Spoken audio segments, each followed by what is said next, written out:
O próximo martes 31 de outubro no Coliseo Noela arrancará a programación de concertos do alumnado do Conservatorio Profesional Felipe Paz Carvajal. Será unha por mes ata maio, mes no que están previstas 2 actuacións, para enlazar posteriormente co xuño musical.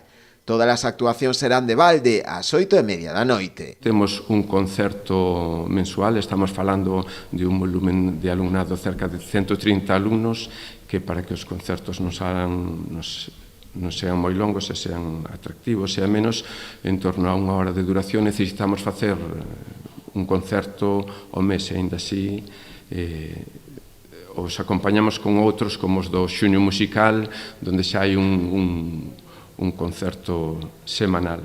A estes concertos sumaránse tamén outras actuacións fora do municipio, en concellos veciños, que xa se levaran a cabo con gran éxito en anos anteriores, en as que tomarán parte todo o alumnado do centro, orquestra, banda e coro. O ano pasado xa fixemos o último concerto, onde participa todo o alumnado de orquestra, banda e coro, todo o grado profesional.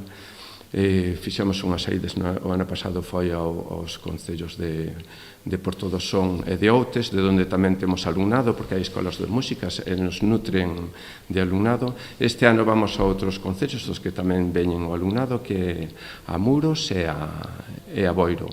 Outra das novidades da programación este ano será un concerto de película, que terá lugar en maio. Dende o Concello que colabora con esta actividade destacaron o traballo que realiza o Conservatorio, tanto o profesorado como o alumnado do centro, ao longo de todo o ano, e o feito de poder realizar actividades para a veciñanza. Sacar afora todo o que se fai no Conservatorio, que é moito e moi bo, e, pois con estas iniciativas como concertos no Coliseo Noela, como estas actividades distintas na Praza do Tapal e demais, que fan que a xente vexa o que realmente se aprende se fai no propio Conservatorio. Pois para eles é importante porque se sinten orgullosos do seu traballo e é unha forma de mostrarse ante o público.